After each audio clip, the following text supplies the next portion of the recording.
নমস্কাৰ, মই তৃষ্ণা মোৰ অন্য এটি ভিডিঅ'লৈ আপোনালোক সকলোকে পুনৰবাৰ স্বাগতম। আচলতে বহুত বেছি খং উঠি থাকিলে কিছুমান কথা নোকোৱাকৈ থাকিব নোৱাৰোঁ। লাগিলে মোক কোনোবাই গালিয়ে দিয়ক, লাগিলে মোক কোনোবাই মাৰিয়ে পেলাওক, লাগিলে মোক কোনোবাই ফাঁচিয়ে দিয়ক, তাত মই কোনো ভয় কৰিবলগা কথা নাই। এদিন এনেও মৰিম, কোনো মানুহ জীৱনত একেবাৰে সদায় জীয়াই থাকিম বুলি অহা নাই, এদিন মৰিবই লাগিব। আৰু কিছুমান কথা বেয়া দেখিলে মুখ আছে কমেই আৰু চকু আছে, দেখি থাকিলে সহ্য কৰিব নোৱাৰোঁ। আৰু কিছুমান চোৱা চেলেকা কেইটামানে কিছুমান ভিডিঅ'ৰ তলত কৈ আছে, যি শিৱসাগৰত ডিচিজনক অখিল গগৈয়ে ধমক দিয়া কথাক লৈ কিয় ধমক নিদিব, আৰু যি এজন তেওঁৰ শিৱসাগৰ সমষ্টিৰ প্ৰতিনিধি, তেওঁ 3টা সমষ্টি 4টা সমষ্টি, কোনোবা এখন ডিষ্ট্ৰিক্টৰ ডিচি অন্য কিবা যি বিষয়া হওক, আমাৰ কোনো তেনেকুৱা ধৰণৰ, মই কৈছোঁ শব্দটো বেয়া শুনিবলৈ হ'লেও মতলব নাই। আৰু তেওঁ আমাৰ শিৱসাগৰ বানপীড়িত কিমান মানুহৰ কাষত থিয় হৈছে আমি আজিলৈকে দেখা নাই। তেওঁ অফ কেমেৰাত কি কাম কৰিছে, ৰাইজক সহায় কৰিছে কৰা নাই আমি দেখা নাই। আৰু অখিল গগৈয়ে যি কৰিছে আমি দেখি আছোঁ। আৰু অকল অখিল গগৈয়ে নহয়, ছ'চিয়েল মিডিয়াত আমি বহুত ফেচবুক কণ্টেণ্ট ক্ৰিয়েটৰ হওক বা বিভিন্ন ঠাইৰ শিল্পী সমাজ আৰু ইউটিউবাৰ সকলোৱে যি সহায় কৰিলে মানুহক, সেইখিনি কাম আচলতে কৰিবলগীয়া আছিলে চৰকাৰে কৰিব নোৱাৰা কামখিনি যেতিয়া ছ'চিয়েল মিডিয়াত ভিডিঅ' ৰিলছ বনাই প্ৰত্যেক মানুহে সহায় কৰিলে, সেইখিনিক আমি কোনোদিনেই ধন্যবাদ দি শেষ কৰিব নোৱাৰোঁ, ভাষাৰে বুজাব নোৱাৰোঁ মানে।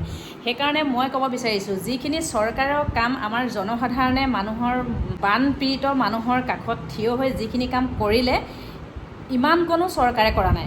তাকো সেই 15,000 টকা একো কামত নখটাকৈ 15,000 টকা যি সাহাৰ্য আগবঢ়াইছিলে, তাকো ইমান বেমেজালি। লাজ পাইছোঁ শিৱসাগৰবাসী হৈ।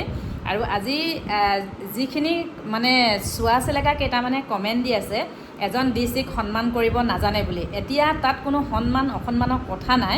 আবুল তাবুল বকিব, বানপীড়িত মানুহখিনি যি খং উঠি আছে বিষয়াসকলৰ ওপৰত মাৰি দিব মানে। সেইকাৰণে কিছুমান কথা কোৱাৰ আগত অকণমান চাই চিতি ক'লে ভাল, শিৱসাগৰবাসী হৈ মই কৈছোঁ। আৰু শিৱসাগৰত যি বেমেজালি, এই 15,000 বান সাহাৰ্যৰ এই টকাটো পাবলগীয়া নাপালে আৰু নাপাবলগীয়া মানুহে পালে।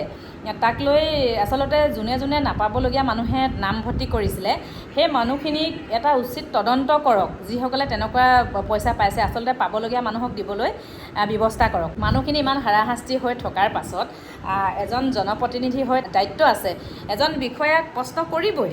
তাততো একো বেয়াকৈ কোৱা নাই, হয় তেওঁৰ এজন সমষ্টি বিধায়ক ৰাইজে পাতিছে, ৰাইজৰ হৈ মাত মাতিবই। কোনোবাই পঢ়ি শুনি আহিছে, কোনোবাই নপঢ়াকৈ আহিছে, কোনোবাই এজন যি কষ্ট কৰি বিষয়া আছে, আমি তাত মাত মাতিবলগীয়া কথা নাই। বেলেগ সময়ত আপুনি যি কাম কৰে নকৰে তাত কোনো আমাক ক'বলগীয়া নাই। এজন ডিষ্ট্ৰিক্টৰ ডিচি হিচাপে বানপীড়িতৰ কাষত যেনেধৰণে থিয় হ'ব লাগিছিলে, নাই হোৱা। কিছুমান এতিয়া জনপ্ৰতিনিধিৰ মুখত শুনি আছোঁ, অখিল গগৈয়ে ৰিলছ বনাই ভাইৰেল হৈ আছে। ঠিক আছে, আপোনালোকৰ পকৰত দম থাকিলেহে ৰিলছ বনাব, আপোনালোকে সহায় কৰিলেহে ৰিলছ বনাব। অখিল গগৈয়ে ৰিলছ বনাইছে, কিছু ইউটিউবাৰে ৰিলছ বনাইছে, ভিডিঅ' বনাইছে, কণ্টেণ্ট ক্ৰিয়েটৰে ৰিলছ বনাইছে, ভিডিঅ' বনাইছে, সহায় কৰিছে যথেষ্টখিনি। আপোনালোকে তাত কিয় লাজ পাবলগীয়া কথা আছে? কোনোবাই ৰিলছ বনাইছে, সহায় কৰিছে, তাত প্ৰচাৰ হৈছে, ভাল কথা, আমি ভাল পাইছোঁ। আৰু ইজনে সিজনক দেখি যেতিয়া সহায় কৰিবলৈ আগবাঢ়ি আহিছে, ছ'চিয়েল মিডিয়াখন আছিলে কাৰণে সহায় কৰিবলৈও সুবিধা হৈছে। ক'ত সুবিধা পাইছে, ক'ত সুবিধা পোৱা নাছিলে, কিছুমান ঠাইত পানী এটোপো পোৱা নাছিলে, এসপ্তাহলৈকে একো খাদ্য বস্তু পোৱা নাছিলে। আৰু চৰকাৰে দিয়া সাহাৰ্য খাই কোনো মানুহে জীয়াই থকা নাই। এসপ্তাহ পাছত যেতিয়া সেই ওপৰে হেলিকপ্টাৰ দি আহি চাইছে, আপোনালোকে কি বুজিব? পলসেৰে পোত গৈ থকা গৰু ছাগলী উটি গ'ল, এখন 10-15 লাখ টকীয়া গাড়ী উটি গৈছে, স্কুটি উটি গৈছে, আপোনালোকে সেইখিনি কি বুজিব? আৰু এতিয়া যি ডিচি অফিচৰ পৰা এখন তুলি দিছে, সেই তুলিখন আপোনালোকৰ বিষয়াসকলক সুধিছোঁ, বেছি দমভালি মাৰি থকা কথা কোৱাৰ প্ৰতিনিধিসকলক কৈছোঁ, আপোনালোকৰ ঘৰত ল'ব। আৰু আপোনালোকৰ মই এতিয়া শুনিবলৈ বেয়া হ'লেও আপোনালোকৰ মাইকীবোৰ ল'ৰা ছোৱালীবোৰ হ'বনে নহয়? আমাৰ ঘৰত আমাৰ কুকুৰটোৱেও তেনেকুৱাতকৈ ভাল তুলি থুৱে, ভালকৈ থাকে। কিন্তু আপোনালোকে যিখন তুলি দিছে, সেইখন তুলিত মানুহ হ'লে বেমাৰ হ'ব। মানুহখিনিক, আমাৰ এই জনসাধাৰণক এনেইতো হাৰাশাস্তিত আছেই, খং উঠি আছে, আবুল তাবুল কথা কৈ আপোনালোকে এনেই মানুহখিনিক মানে জোকাই নল'ব, নিদিয়ে নাই।